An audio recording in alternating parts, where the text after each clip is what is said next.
The MMA fortune teller. The teller. The teller. The teller. The teller. The teller.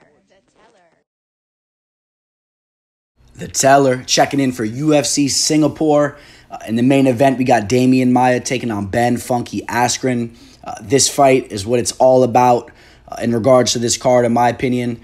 You know, we're going to have a battle of two of the greatest MMA grapplers of all time.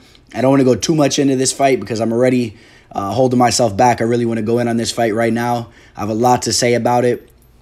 I'm going to cut to the chase, but we'll do a more in-depth breakdown here in a second. But we're talking about two of the greatest MMA grapplers of all time. If you guys don't know about Ben Funky Askren, because you've only seen his two UFC bouts, one with the controversial bulldog choke, and then one with him getting knocked out within 5-6 seconds. Trust me, this guy Ben Funky Askren's grappling is ridiculous. And then you guys, I don't even need to tell you about Demian Maia. I know you guys all know about Maia. We'll get more into that fight here in a little bit. Other than that, we have a couple interesting fights throughout the card. Not the best of fights, but a couple intriguing fights here and there. We'll get to that in a minute. We'll do a quick little recap of UFC on ESPN+20 that took place this past Friday. Dominic Reyes versus Chris Weidman. Before I even start to break down that card, though, I want to put this out there for you guys. I've been letting a lot of you guys know on Instagram. I am running a promotion right now. If you guys sign up to bovada.lv, which in my opinion is hands down the best website to use in regards to sports betting, UFC, MMA, football, soccer, basketball, all that. If you guys hit me up, I will send you my referral link. I get a little bonus for referring you guys. You get a bonus. We get a 50% bonus for you guys. You put $100, you're starting with $150. It's a great way for some of you guys to get into the game that haven't taken that step yet. If you guys do that, I also will include a free month of all my exclusive picks with you guys signing up to that through that referral link. So if you guys are interested, get in contact with me through Instagram, message me here, however you want to do it. And that offer is on the table. So let's take a look at UFC on ESPN+6. We'll start from the bottom and work our way up. Brendan Allen, that was a guy. I didn't have a bet on him, but he was one of my picks as an underdog. Definitely the value was on his side. It was a close fight, but I knew Brendan Allen's the real deal. He took out Kevin Holland. Keep note on Brendan Allen. This guy is a future guy we could be looking to play. Sean Brady, I jumped on this guy at the last second against Court McGee. I don't know what was going on with that line. The line got better and better and better right before the fight started, and Sean Brady went out there and handled business. So nice play on Sean Brady. Randy Costa took out Boston Salmon. Boston Salmon, man, that guy, his chin is, it's bad, man. Coming off the 2 knockouts that he just took, I don't know what's going to happen to this guy.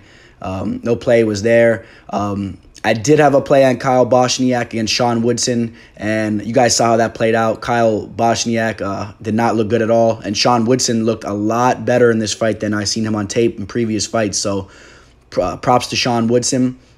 I thought the fight would have played out a lot closer, and I knew Kyle Bochniak was going to have a major hometown edge. I thought he'd pull off the decision, so I lost that fight a 5-unit play, but I was already up, on the 7-unit play from Brady, so almost was even there. And then to cap off my last bet, I had Macy Barber to take out Jillian Robertson, and she came through in a big way. I jumped on her early, got her at a great line, minus 135. I saw her as high as minus 185 by the time the fight took place, so hopefully you guys didn't snooze on grabbing Macy Barber, and that capped off a profitable event for the teller.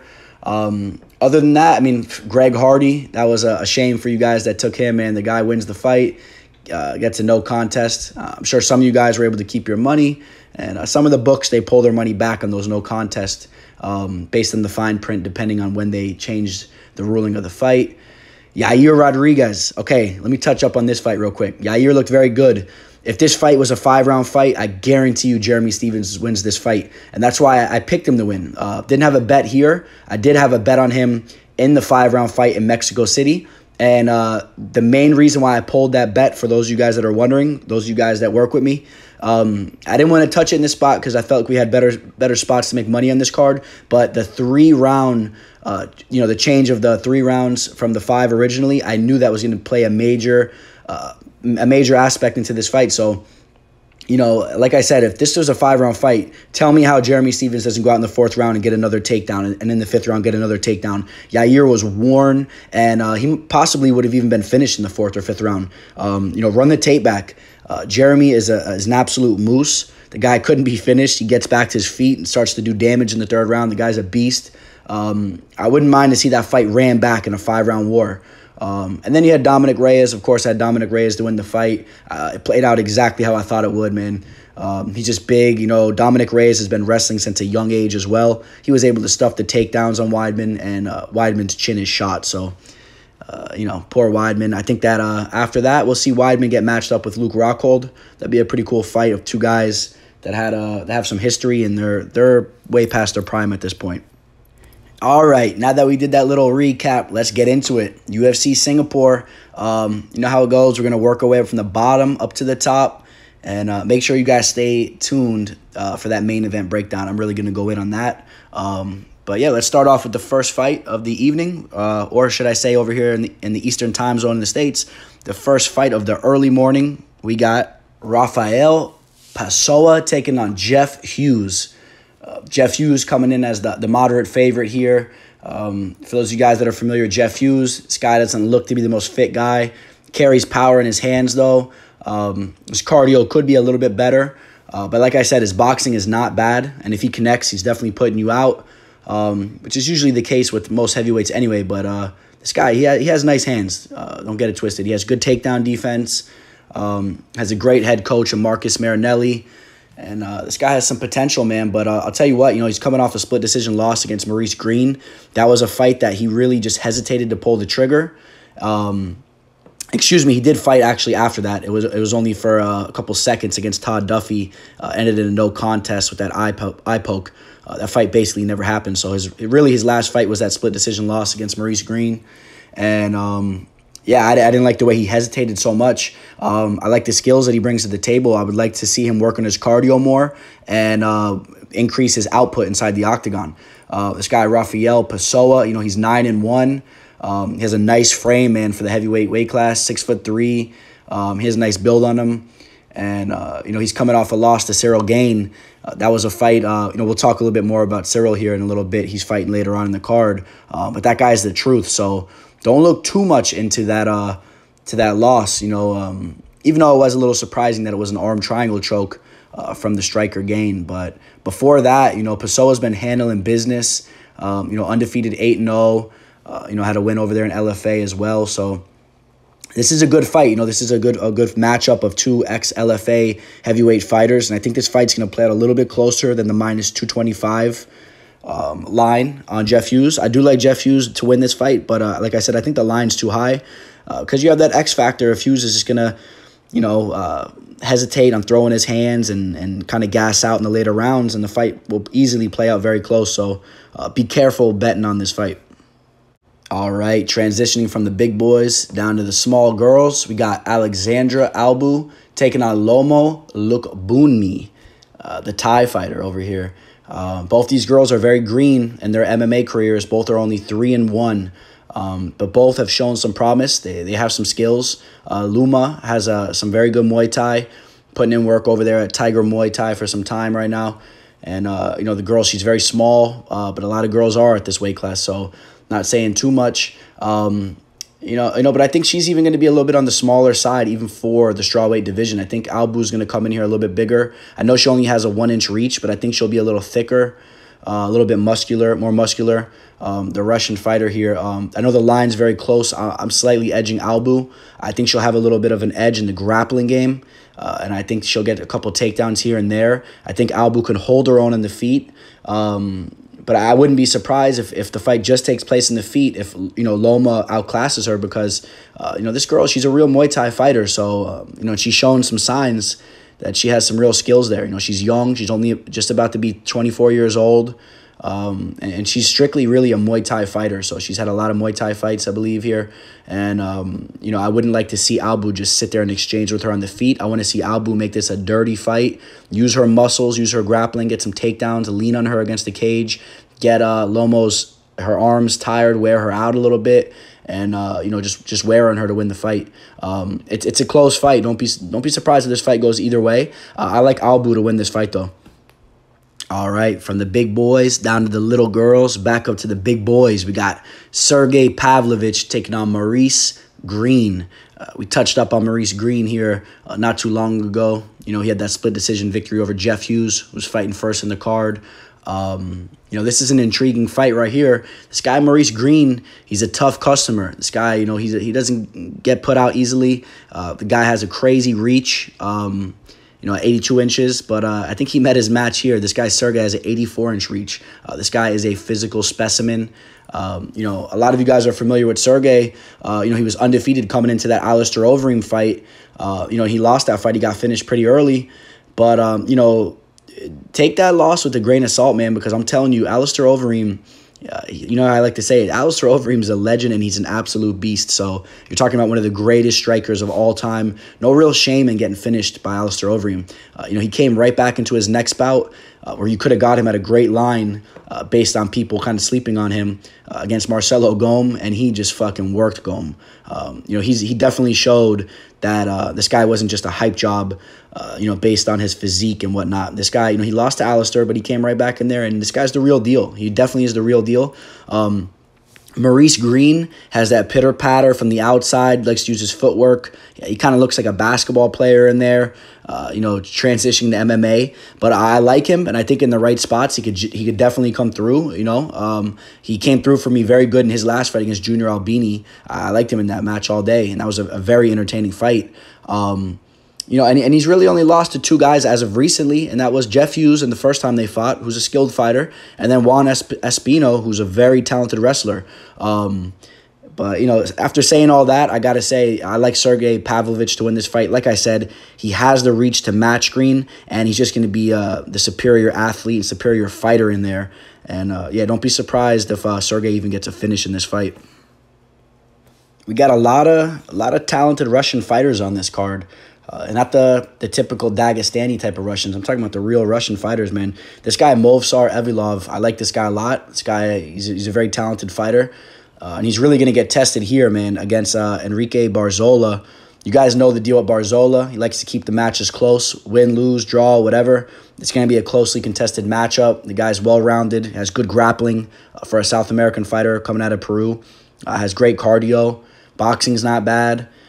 In my opinion, he did lose his last fight against the Werewolf, against Bobby Moffett. It was a split decision victory. I think he clearly lost that match. Before that, he lost to Kevin Aguilar.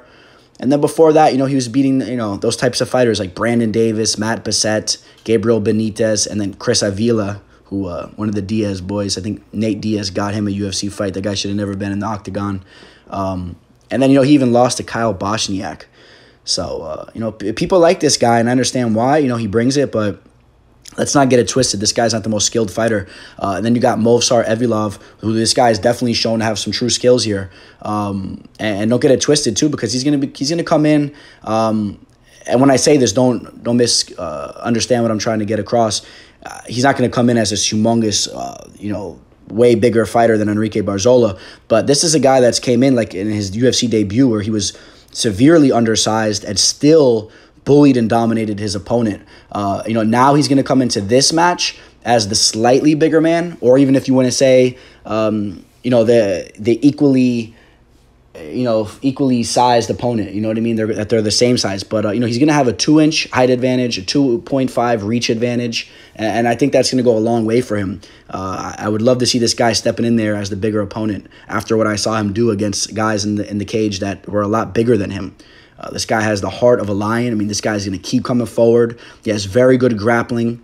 He almost has that Dagestani type of grappling, really. This guy is relentless. He's going to keep going. He's going to slam you on your head. He's going to take your back. He's going to keep going, get on top of you, throw some ground and pound. The guy is absolutely relentless, and he's only 25 years old. I think this guy has a world of potential, and I really expect him to come out here and handle business and take out Enrique Barzola and win this fight.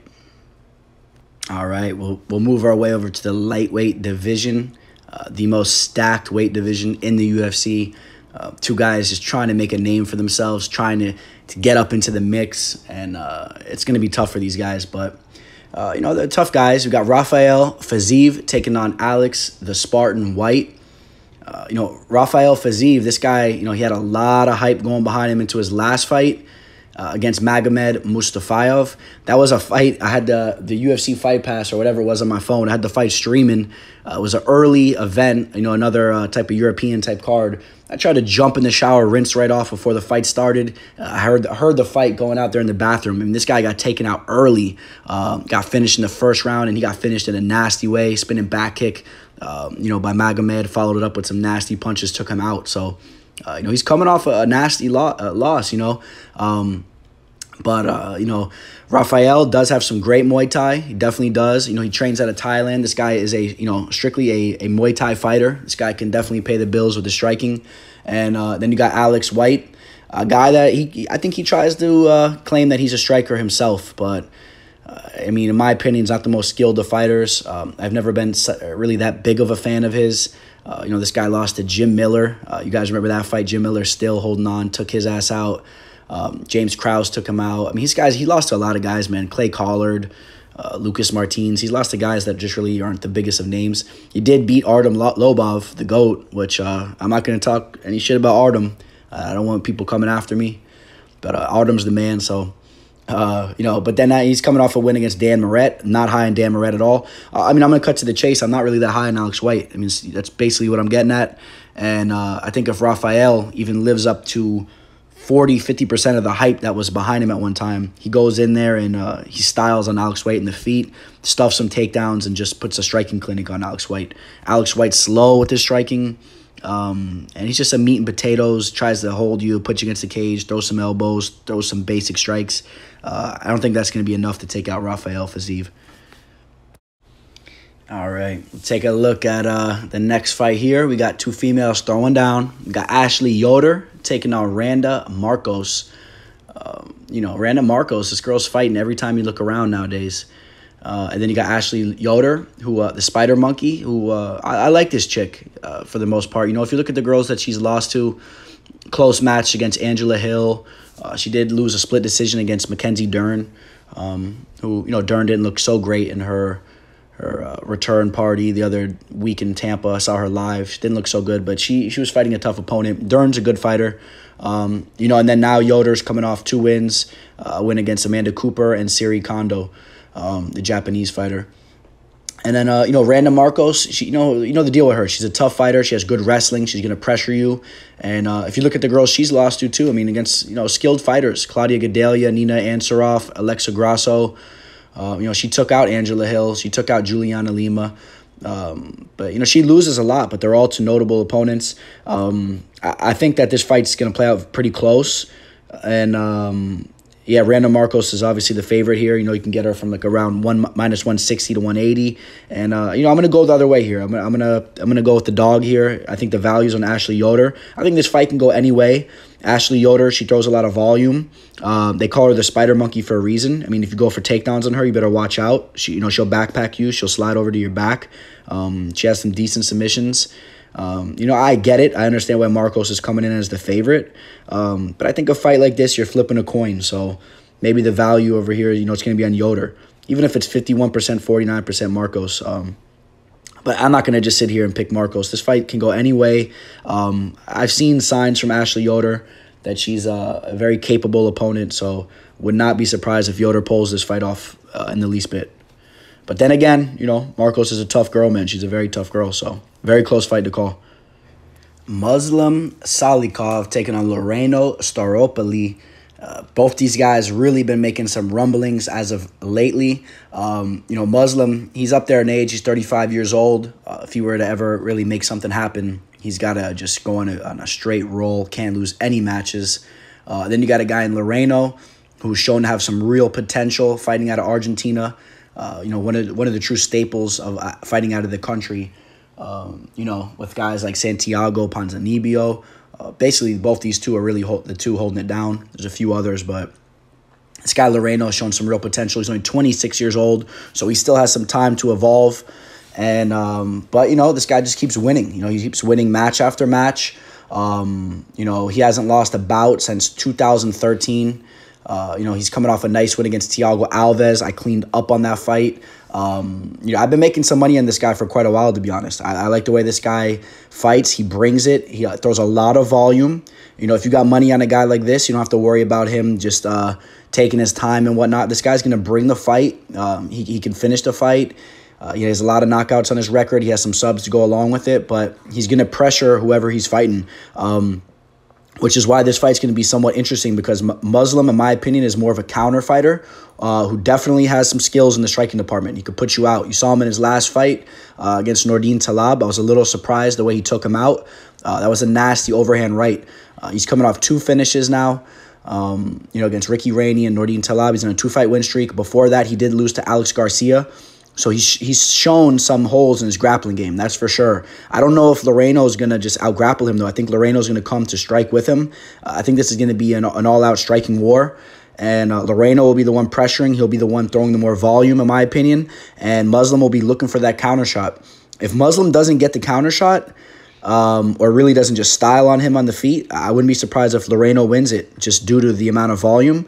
But don't sleep on Muslim as well because Muslim definitely can put anybody out with one shot. In my opinion, the value is definitely on Laureano. I'm going to ride with the underdog here. This guy's made me money in past events, a couple times here. So I like what Laureano brings to the table. It's a close bout, but I'm going to ride with the dog here. The value's on the dog, Laureano Staropoli. We got another heavyweight bout on this card, which definitely on this event, it's above average as far as heavyweight bouts go, which is always a good thing for the fans. They tend to be some of the more entertaining types of fights. And this one right here, out of any of the heavyweight bouts, this is the one that you're going to want to tune in to see. Both these guys, they like to strike. We got Ciryl Gane taking on Dontale Mays. Like I said, both these guys are strikers, and they got a different type of style of striking. Ciryl Gane is the more polished, polished French type of striker. This guy is really, really solid as far as the striking goes, and he's showing some wrinkles in his game as well. You saw him in his last fight. He dropped Rafael Pessoa and then ended up working some ground game too. Ended up pulling off the arm triangle choke. So this guy's showing some wrinkles in his game. This guy is a true force to be reckoned with. This guy can easily move his way up through the rankings and have some big name fights coming up relatively soon here. Trust me on that. And then you got Dontale Mays. This is a guy, I remember watching him for the first time on the Dana White's Contender Series. This was a guy that just... he looked to be a little bit overweight, looked to be a little bit like he doesn't take the game as serious as maybe you would want him to take it. This a little bit of the vibe that comes off with him. But then he goes out in his last fight, and in my opinion, just looked to be a little bit reinvented in that fight against Ricardo Procel. That was a fight that he just styled on him on the feet. Really did, man. Ended up getting that finish in the first round. So this guy's dangerous, carries a lot of power in his hands, and if he connects on anybody, he's putting them out. But after saying all that, this guy Ciryl Gane, this guy, man, I like this. I like what I've seen from him, and then, like I said, I think this guy has some real potential. He just has to work on his ground game and keep putting in some time here in the UFC, and I think that he's going to be fighting for some he's going to be fighting some big name fights and moving his way up to potentially even getting a title shot.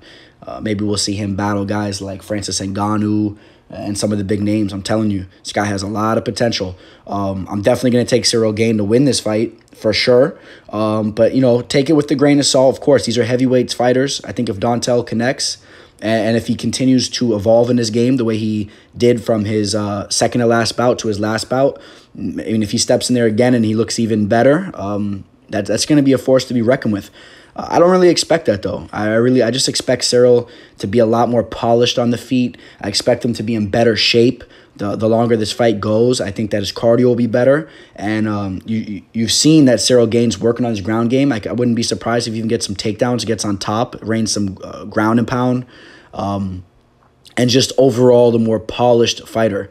So, Ciryl Gane, you can get him around minus 300 if you're looking to parlay him. Wouldn't be hating on that. It could be a possible move. I don't know if I'd take him straight up, minus 3. Throw him with a little parlay. But Ciryl Gane should come out here with his hand raised, after this fight's said and done. So, Yeah, it's a very entertaining fight, too. Make sure you guys are paying attention to this fight. I'm telling you don't want to miss this one.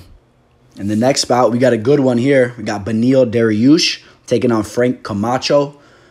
Both these guys bring it, really. Both these guys, especially as of recently, really since the beginning. I mean, these guys, they've always brought it. They've always been inside entertaining fights. Beneil Dariush, win or lose, whether he gets put on conscience or whether he looks to be, one of the best lightweight fighters in the world when he's in there at certain times. The guy has great striking, great grappling, beautiful left body kick. He whips that around.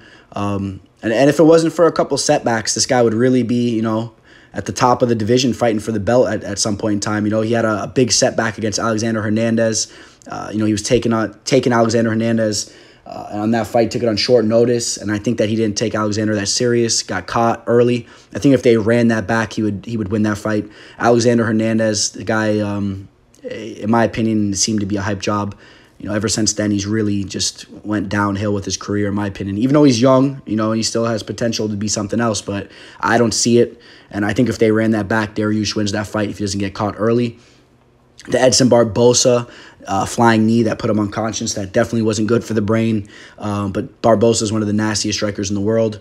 But don't get it twisted, man. Dariush has went out there. He's beat guys like Rashid Magomedov, James Vick, back when James Vick was actually a decent fighter. He's coming off a win against Drew Dober. I'm very high on Drew Dober. Drew Dober is a force to be reckoned with. Trust me on that. Keep tabs on Drew Dober. This guy is definitely, he's evolving in his whole mixed martial arts game. He definitely has the striking and the Muay Thai, but he's well-rounding his game. So those are nice wins. He's took out Michael Johnson early in his career, Jim Miller, Darren Cruikshank, Diego Ferreira, Anthony Martin. These are guys. These are notable guys. Trust me, Dariush, he could throw down. And now he's going to be taking on a guy in Frank Camacho, this guy, he looked good in his last bout. He looked really good against Nick Hein, for sure. It kind of changed the way I would look at him as a fighter because he took some major strides in that fight. Not that I'm super high on Nick Hein, but just the way that he went in there and took him out. His boxing looked so crisp. Before that, he lost to Jeff Neal and Drew Dober, who we just talked about. And then he beat a guy in Damian Brown, which he won a split decision fight, which really wasn't a good look for him. They were brawling it out the entire time. You would like to see him go out there and finish a guy like Damian Brown. That was a very entertaining fight, but these are some of the holes I see in his game. I'm not sure if he really has that one-shot power. Even though when you watch him on tape, he looks like he could put anybody out. He has great form. He looks like he has power. But it doesn't really transpire in the cage. You don't see a lot of knockouts on the feet from Camacho. You could see him look crisp and really go out there and do his thing, like he did in his last bout. But over the long haul, he really hasn't gone in there and take guys out. I just see Beneil Dariush being able to hold his own in the feet with Frank Camacho, being more professional, being a little bit more polished up, can even use his grappling maybe to pull off the victory. Dariush would be the way to go, in my opinion. But, Dariush, like I said, he's been put out before, and you got to wonder sometimes with guys like that, if this fight ends up being a war where they're just exchanging back and forth, maybe does Frank Camacho show, back-to-back now that he's starting to get that power in his hands and he's starting to put guys out. Does he finish Dariush? I don't see it happening. I see Benny winning this fight. I like Benny, man. I think Benny is a very skilled fighter. I like where he trains over there, in California at King's MMA. With a great head coach, a great striking coach. He already has the grappling credentials. You got to go with Benny in this fight right here. Benny, 30 years old. He's hitting his prime. He's had some time since the devastating knockouts. He's had time for his brain to kind of just relax and stop the bleeding and whatever you want to call it, the concussions, and maybe rebound from that. So yeah, Benny to win the fight. In the co-main event of the evening, we got Michael Johnson taking on Stevie Ray. Let's touch up on Michael Johnson here for a minute. This is a guy I'm a fan of. I like this guy. Met him a few times, seen him around the way. This is a guy, I got some stories with him too, man. I met his brother. His brother is a cool-ass dude. He just shot me a DM on Instagram not too long ago. It was funny. I was commenting on the fact that I was there at the Nate Diaz fight. When he lost that fight to Nate Diaz, his brother was sitting right in front of me. And he said if they don't give him the fight, I'm gonna fuck these guys up. There was all these Diaz, these wannabe Stockton fans, all looking back. They were talking shit the whole time. Fucking Johnson's brother runs straight down, rows down, man, and just starts fucking brawling it out with like 10 fucking Diaz fans. It was a sight to be seen. The dude was just a warrior at that point in time. It was a real sight to see. It was more entertaining than the fights itself. Meanwhile, while that was transpiring, I'm telling you, inside the arena, that's right when Diaz was saying, Conor McGregor, you're taking absolutely everything I work for. At that particular moment, Johnson's brother is straight up brawling out with the Diaz fans. I'm telling you guys. I saw it firsthand. So, the Johnson boys are wild for sure. Michael Johnson, this guy, he's a true stud inside and outside the cage. He's a legend down here in South Florida. He does his thing. He's been seen at, strip clubs and whatnot. The guy's a warrior too, man, inside and out the cage. This guy, don't forget, this guy put Dustin Poirier out in the first round, 1 minute and 35 seconds into the fight. I mean, this guy carries power. He took out Andre Feely when Andre Feely's had a lot of hype behind him. And then if you look at the guys he's lost to, Josh Emmett, no shame in that. Josh Emmett's the real deal. He lost to the Justin Gaethjes, the Khabibs, the closely contested Nate Diaz bout, Beneil Dariush split decision loss. He's taken out guys like Edson Barbosa, Gleison Tibau, Joe Lozon, Tony Ferguson way back in the day. Don't forget about that. So Michael Johnson, and he trains over here in South Florida with one of the best striking coaches in the world, Henry Hooft. And he spars all day, man, with guys like Michael Chandler over in Bellator. I mean, he's sparring with those guys, training with guys like Usman. I know I'm ranting a little bit. He's only 33 years old. This guy is, he's not a shell of himself yet. He's got a lot to prove in there. And Stevie Ray, this is a guy that I'm not really impressed with, to be honest. I think that this guy, honestly, this guy's career has only went as far as it has, based on the fact that he represents Scotland. There's not a lot of Scottish fighters, and he has the whole Braveheart thing going for him. But I mean, you want to take a look at his resume. I mean, he just lost to Leonardo Santos, got finished early. Before that, he beat Jason Ayari. I know who the guy is, but I know a lot of you guys don't. That guy it's nothing to really be said about that. He lost to Cajun Johnson, Paul Felder. He had a split decision victory against Ross Pearson when Ross Pearson was a complete wash. He lost to Alan Patrick. I mean, look at the guys that he's even beat. Michael Labout, Leonardo Mafra, you don't even know who these guys are. These are in the UFC. These are UFC bouts. Marcin Bandel. These are guys that never, ever stood the test of time in the UFC. I think he's a very slow striker. It's very basic. And I think Michael Johnson's going to style on him on the feet. Obviously, the line's high, though. It's around minus 260, almost up to minus 300, I think, right now. Rightfully so. The only way I see Stevie Ray winning this fight is if he gasses Michael Johnson maybe, and he really if Stevie Ray's really taking some strides in this game and is able to grapple a little bit with him and wear Michael Johnson out maybe. If there's a hole in Michael Johnson's game, maybe it's a little bit of his cardio. I don't see him standing with Michael Johnson on the feet and winning this fight though. So either way you want to spin it, I'm taking Michael Johnson to win the fight. Shout out to Michael Johnson. And the main event of the evening, we have easily, in my opinion, one of the greatest grappling matchups of all time to ever take place in any type of mixed martial arts show, UFC, Strikeforce, Bellator, anything you want to say. This is one of the greatest grappling matchups you'll see of all time. Ben Funky Askren taking on Demian Maia. It's maybe only rivaled by fights like Frank Mir versus Minotauro Nogueira. That was one of the greatest grappling matchups I've seen. Other ones that come to note, maybe GSP versus Jake Shields. How about you guys? Comment some below. Let me know what you guys think. What are some of the greatest grappling matches that you have ever seen in the MMA game? In my opinion, this is probably going to be the best one because I have Demian Maia so high up there, and I really have Ben Askren really high up there as well. So for those of you guys that don't know about Ben Askren, I'm going to school you guys right now. This is a guy I've been watching from the very beginning. I know some of you guys only know him for his controversial bulldog choke over Robbie Lawler. You know him from his 6-second knockout defeat against Jorge Masvidal. That's not what Ben Funky's about. Ben Funky, this is a guy that's made a living on absolutely dominating his opponents over in Japan, whether it's in one championship or over here in Bellator for years. This guy would treat his opponents, he would treat them like they were his little brothers. telling you, he would get on top of them. He would just like basically put his knees on their arms and just smack them in the face. And then, another thing, too, people would talk about Ben Askren being a boring fighter to watch, which was complete bullshit, because if you notice from the beginning of his career, some of his fights weren't the most entertaining, where he still would dominate his opponents. But if you look at some of his late Bellator fights, I mean, he was getting finishes over guys like Karl Amasu, Andrei Koreshkov he finished.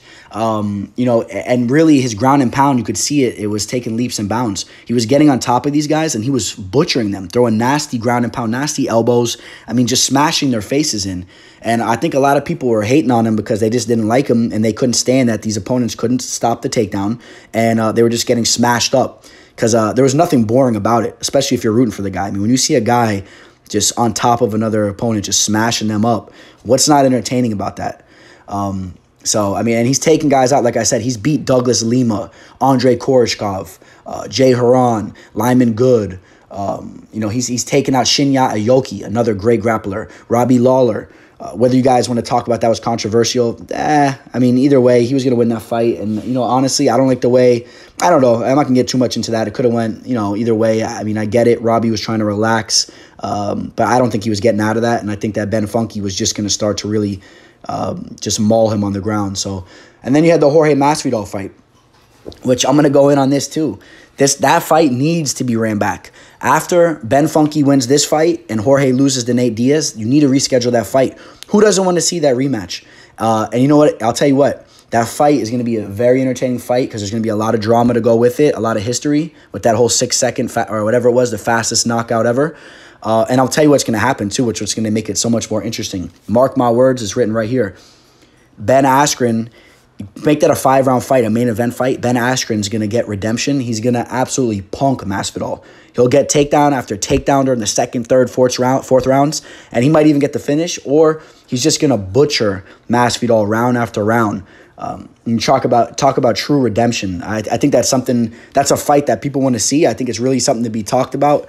And for those of you guys that are Masvidal fans, why don't you want to see that rematch? Let's see how it plays out even more. Let's see Masvidal style on him on the feet then and fuck him up on the feet and get another knockout.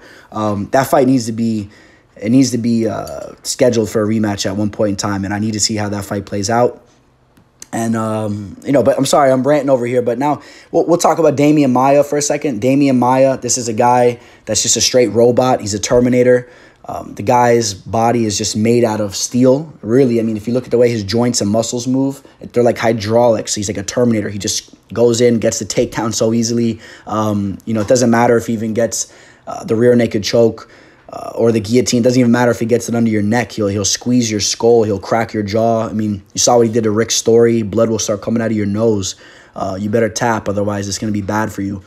I mean, this guy has just went in there, man. Rear naked choke victories over Matt Brown, Carlos Condit, Lyman Good. I mean, he just went in there and just punked these guys. He's up there in age. His cardio has definitely been struggling. I think this is Ben Askren's fight to win. Could be a little bit dangerous. I think if Ben Askren fights with the right game plan, he could easily win this fight. Don't just jump into the takedown where Demian Maia will be nice and dry in the beginning of the fight and can pull off a nasty sub and take your back. Let Demian Maia fade a little bit. It's a 5-round fight. Maia has horrible cardio. Let it hit the later rounds where you guys are nice and sweaty, where you can just get takedowns, get on top of him. Maia will gas, and you could really rain some ground and pound on and win that fight pretty easily. But if you play into Demian Maia's game and you try to make it an early grappling match, Maia can go in there and he can sub you all types of ways. So, and the recipe to beat Maia. Tyrone Woodley, Colby Covington, and Kamaru Usman. Those guys were all great wrestlers, but they had the striking to go along with it. Ben Askren training over there at Rufus Sport, and where are they over there? Milwaukee. Rufus Sport, that's a great striking camp, but Ben Askren's striking's never looked to be the most impressive on the feet. I would like to see Ben Askren's striking be good enough to outpoint Demian Maia in the feet and kind of dominate this fight on the feet if he has to. That'd be a good aspect for him to have in his corner to win this fight as well. But we're seeing two of the greatest grapplers of all time. We'll see who dominates the grappling. I'm really excited to see how this goes. I definitely lean Ben Askren in this fight, but I wouldn't be surprised if Demian Maia pulls off a submission. You can't be surprised to see a guy like Maia pull off a submission against anybody on planet Earth. So, yeah, Ben Askren is my pick for sure. So that's going to wrap up UFC Singapore, Ben Askren versus Maia. Make sure you guys remember, like I said, the fight takes place very early Saturday morning. So make sure you guys are on top of that. And, there's some spots to make money for sure. Hopefully you guys pick the right spots. I know I will. And don't forget, like I said, I do have that opportunity on the table for you guys. If you guys are looking to sign up through Bovada, I will send you over the referral link. Sign up. I will give you a free month of all my exclusive picks. I would love to make some money with you guys. Other than that, even if you guys are just looking to make some money with me regardless, you don't have to sign up to Bovada. Hit me up if you guys are looking to make some money together.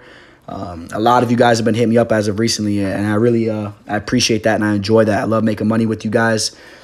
And, on that note, looks like I'm going to sign out. So, signing MMA out. fortune The teller.